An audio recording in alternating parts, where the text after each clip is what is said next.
I'm Jim Hubmaster. Join me for tales that will grab your imagination and ignite your senses. We will journey into both new and old worlds. Many of these stories you will hear will be original and some will be classics. So sit back, relax, and join me, won't you, for Candlelit Stories, available wherever you listen to podcasts. Welcome to Ouch. Was that a ghost? This podcast may contain graphic material, which some listeners may find disturbing. Listener discretion is advised. Help me. Now that we covered that, here's your host, Liz.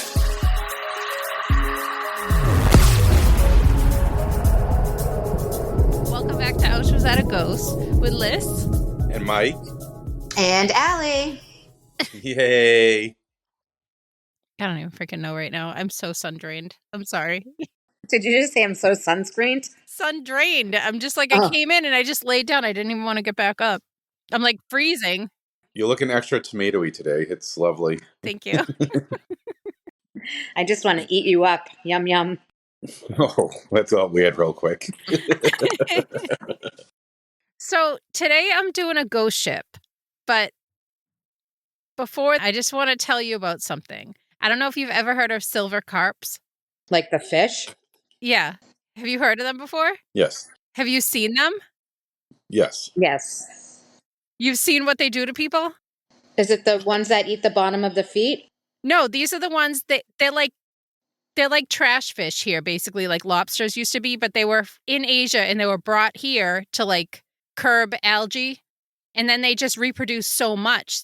Like each mating season, it's like 500,000 to 1 million they reproduce each time. So they're just like taking it all over. Taking over the ecosystem, yeah.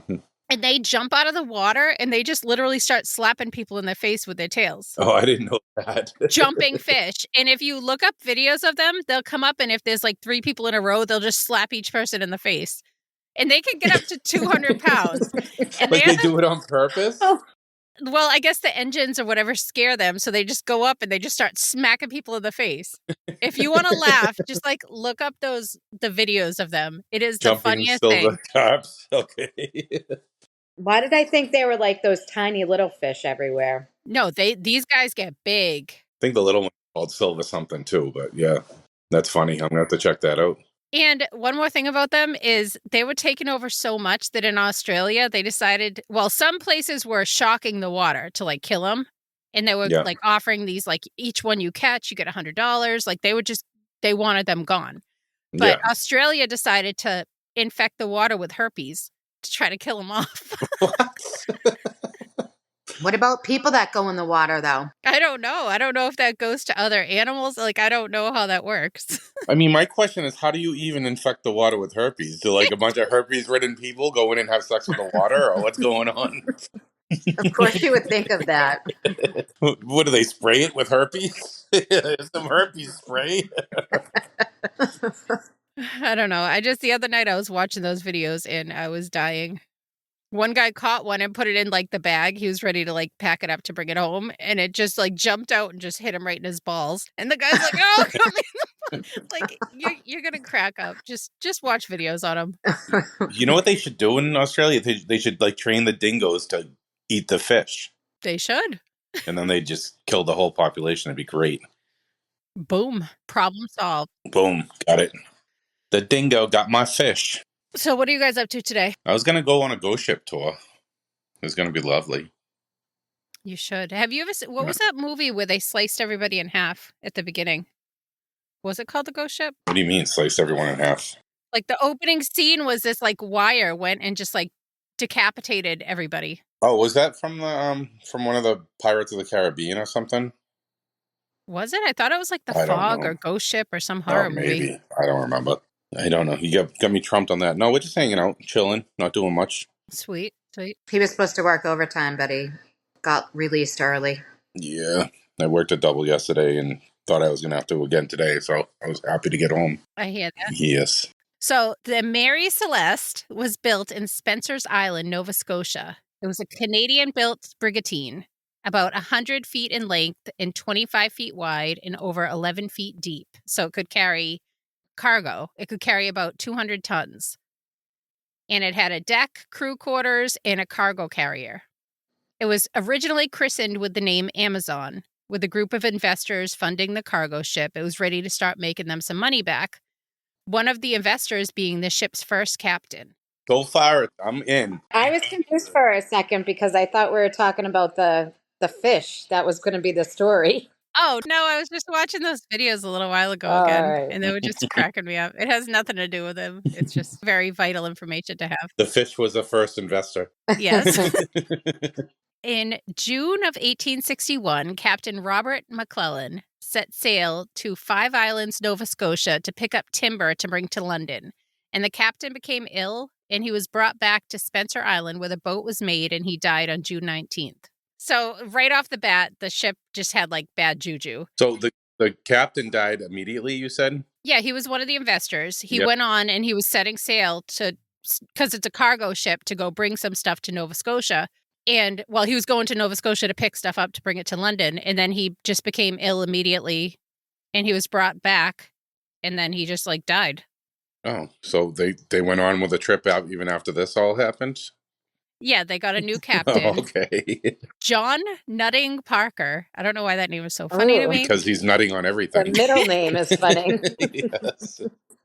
but he's the next captain, and he headed off towards London to finish the delivery. Along the way, the ship got caught in fishing equipment in Maine. What did it get caught in? Fishing net? Fishing equipment. Oh, okay. Equipment. I don't know what that means. A lot of this is like all old maritime paperwork that you have to read through. So like half of the stuff I don't understand. My question is how the nutting handled the fishing equipment. He handled it. And after making the delivery in London, it sank a brig in the English Channel. I meant to look up what a brig is. Is that a side ship? Like on the side of the ship? I think a brig is like a cargo ship, like a big one. But I don't know. Maybe I'm wrong. No, a brig is a prison, I thought. It sank a brig? Yeah, that's what I don't get. I don't know. It sank something over there. Okay. I'll look up what a brig is. For a few more years, Parker remained the captain until William Thompson took over. In 1867, in October of that year, the ship was so damaged that the owners just straight abandoned the ship. It's a prison and it's a type of sailing ship, a brig. So how did they sink a brig Well, then? it said it's a type of sailing ship as well. So a ship off of their ship they sank? Maybe they ran into it. I don't know. Okay. Yeah. But whatever. The ship suffered damage on numerous occasions. How about that? Motherfucking sinking brigs. Sinking brigs, yeah. One of the most famous was in 1867 when the ship ran aground in Cape Breton in Cowes Bay. Mm. Moo. In 1880, That thing must have been moving. I mean, did it have anywhere to hide? ha. And the captain was found to have run aground off the coast of Haiti. I don't know why aground is such a weird word to me. I don't know. That's a normal word. Like, you run aground. aground? Yeah. Run aground. I don't know if I have any Haiti jokes for the running aground, though. Yeah. But so he basically just like ran the ship trying to crash the thing and, to get the total loss of it. So he was purposely just doing this? This was a different captain. new We're a few captain. captains in now. Oh. I bet he had a few cocktails before he started sailing. He's like, I need my rum. Arr. Oh, imagine how gross rum was back then. Ugh, God. I know. Lighter fluid. And then Alexander McBean of Nova Scotia bought the ship. Oh, the In bean. November, McBean. You put them together, they're not a bean. He's such an idiot. In November 1868, the ship was sold to an American named Richard Haynes from New York. He spent a ton restoring it. He did a bunch of structural changes, and he renamed the ship Marie Celeste and registered it as an American ship. So it seems like everything's finally going okay for the ship. Why was it named Marie Celeste? Do we know? I'm assuming it's his daughter or his wife or something. That's usually what people name their boats after. Well, I assumed he was married and it was his girlfriend on the side and he got it for her and named it after her. And he ended up getting into a big fight with his wife and ended up killing her over it. The ship had something to do with that, too. Yeah, that's probably it. Yeah. All right. But he couldn't pay his loans, so the ship was sold again. He defaulted on Oh, it. gosh. In 1872, it got a remodel. The owners were just a few men who put together another $10,000 to put into the ship, enlarging it, allowing more cargo to be stored. The new captain, Benjamin Spooner Briggs, he was born in Wareham, Massachusetts. Ooh, Hmm. the Spooner. Wareham. Wareham. He was chosen to be captain by the group that had purchased the Marie Celeste. He had over 18 years of experience on sailing. He was a devout Christian and a man of good character. I love how they describe people back then. He had a great pronoun.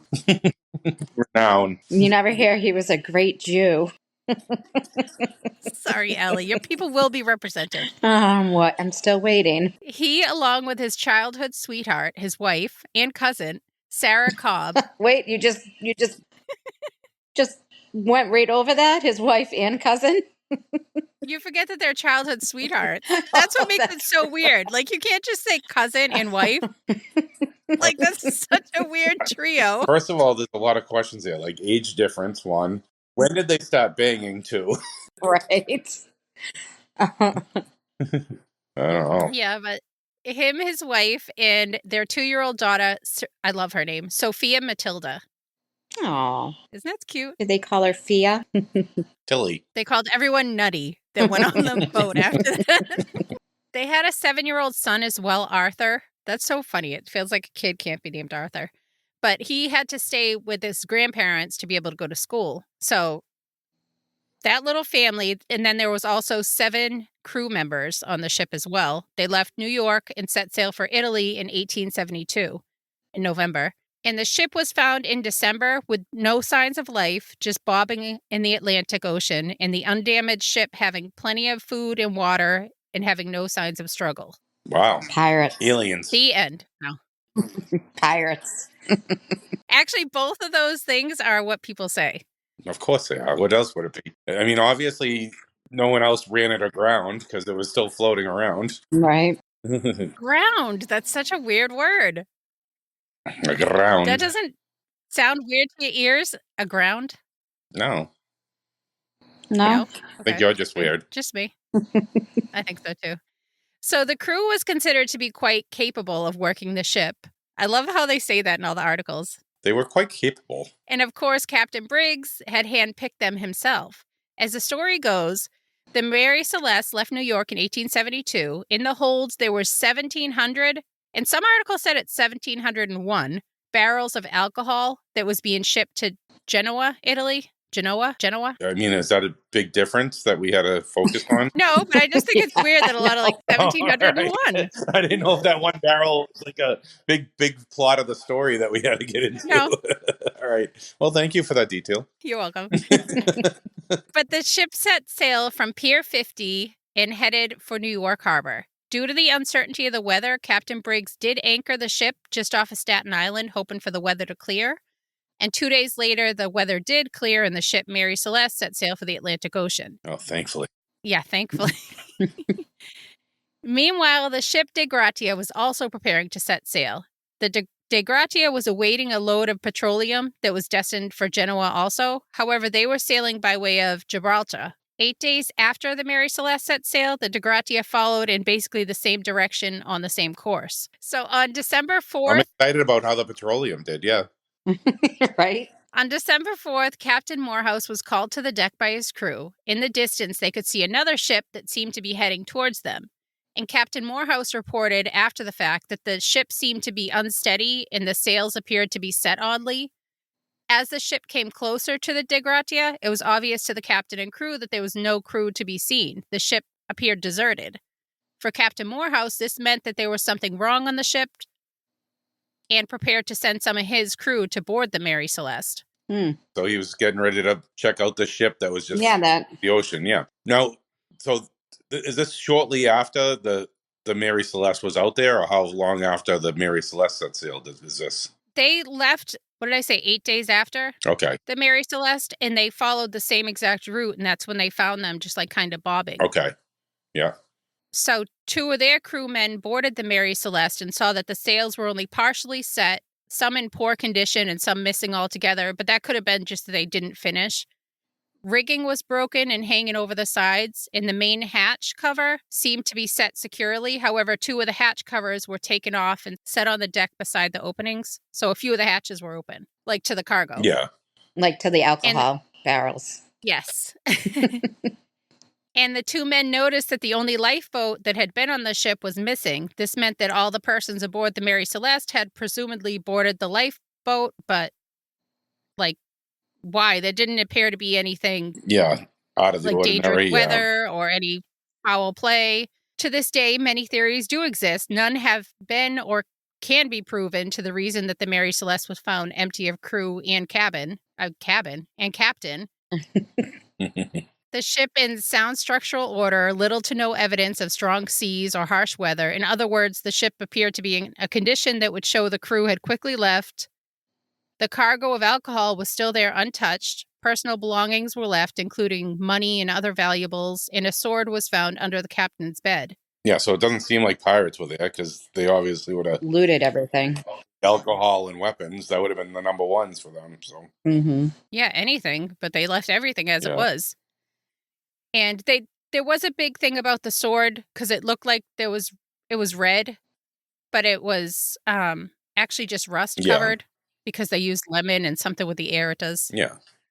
And one of the ship's 2 pumps were taken apart, and there was a sounding rod that was missing, and there was a MacGyvered one on the deck. I didn't know what a sounding rod was. I had to look that up, but it's basically something to measure like how much water is in the hold, like in the bottom of the ship, because there's the cargo and then underneath it is where water would get in. So you needed something. It's like a dipstick for your oil to see how much is in there. Yeah, how much water they're taking on, This was like a MacGyvered one on the deck, so it's assumed that the other one didn't work. After inspecting the ship, the 2 men found that the cover of the ship's compass was shifted out of place and was broken, and there was approximately 3 feet of water in the hold, like that place underneath the cargo.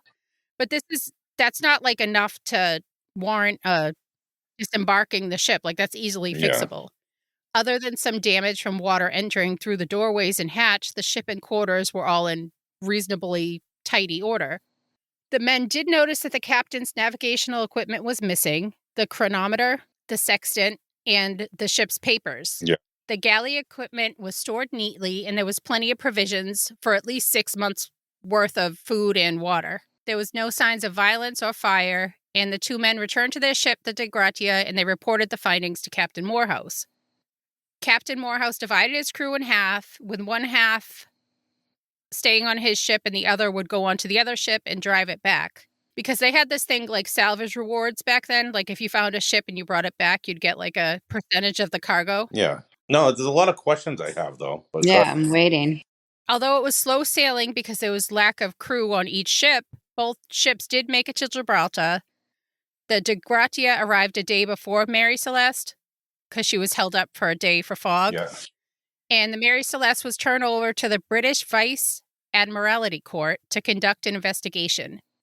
This is done to determine if the salvagers may have taken part in the foul play or other action that would have caused the Marie Celeste to be without the crew or captain. Yep. And the British Vice Admiralty Court found no evidence of foul play and thus awarded a partial award to the captain and the crew of the De Gratia. Ultimately, what transpired after a 3-month investigation is that the Attorney General, Frederick Solly Flood, was not entirely convinced of the innocence of the captain and the crew of the De Gratia. So the award for the salvage was only 1/6 of the total insurance. That's crap. But I mean, that's like actually we are going to pay you, but we're not sure you didn't kill them. But that's actually a good point. They possibly could have just for a salvage reward. Yeah. 100% that could have been a case. Was that one of the theories that they did, or was that? Yeah. So the theories that have begun and continue to this day include that the De Gratia and the Marie Celeste had encountered each other while sailing, and due to it says 1 barrel here, but there was multiple barrels of alcohol appearing, not damaged, but empty. Frederick Solly Flood believed that there was an ordeal stemming from alcohol consumption. Foul play. By the crew of the De Gratia. Yeah, so he thought that, and that's why the family was missing. But the problem was that it was denatured alcohol. so you can't drink Oh, that. all right. Yeah. You know what I mean? It's basically like, I don't even know how to describe it. They basically put stuff in it so you can't consume it, so you don't have to pay taxes on it. Oh, all right. You know what I mean? So it's purely going to be used for like making alcohol or fuel or like rubbing alcohol. Yeah. Yeah. Flood also thought that James Winchester may have taken part in some of the foul play to rid Mary Celeste of the crew and Briggs, along with his family. When Winchester arrived to inquire about the possibility of Mary Celeste being released to be able to deliver that load to its destination, Flood demanded a partial payment from Winchester, a surety bond, so to speak. And this would verify that Winchester would indeed deliver the shipment of alcohol that remained in the hold of the Mary Celeste. Yeah. Who's Winchester again? He's one of the owners of the ship because they had like a bunch of investors. Did he make rifles? Isn't that Winston? No, Winchester. Oh. Winchester. The Winchester Mystery House. I want to go there so bad. So now my question is, were aliens involved or not? Possibly. What do you think it is? I'm going to say mine in a minute, what I think it is. I'm going to make you wait. Okay, I'm waiting. Well, I have my theories already, but they may change depending on certain information. Okay. So an American consul in Gibraltar was then commissioned for an investigation and found that marks on the ship were caused by nature and the effects nature would have on timbers. And the idea of insurance fraud is still one that lingers heavily. And the partial owner, James Winchester, the one that we just talked about, had overinsured the Mary Celeste for $35,000, while the ship's value was only $14,000 and the alcohol $3,400. So he would have pocketed some money. Pretty shady. Right. So they thought that maybe he was somehow involved in it.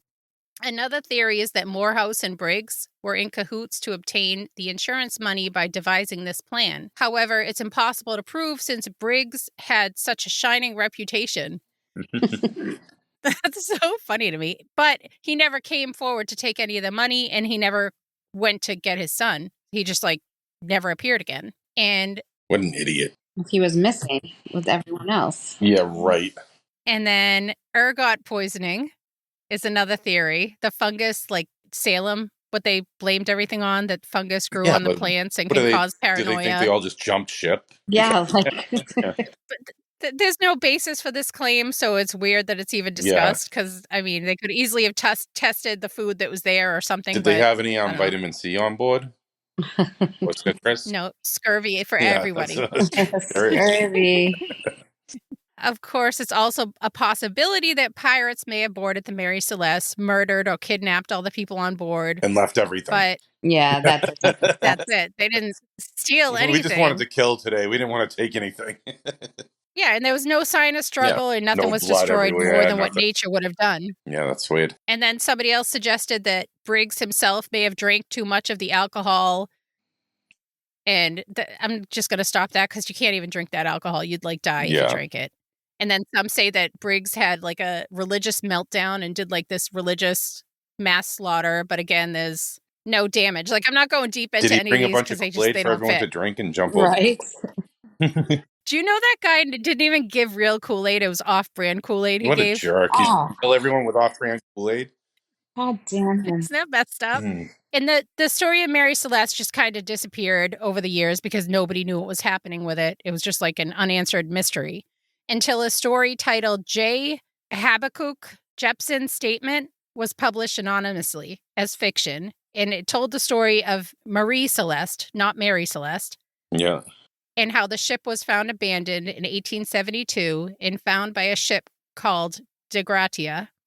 And they salvaged the found ghost ship. And in this story, a former slave was the culprit. And even though it was published as fiction, it was so descriptive and realistic that the case was looked into again. And so someone wrote a basically fake story, and they investigated the fake story.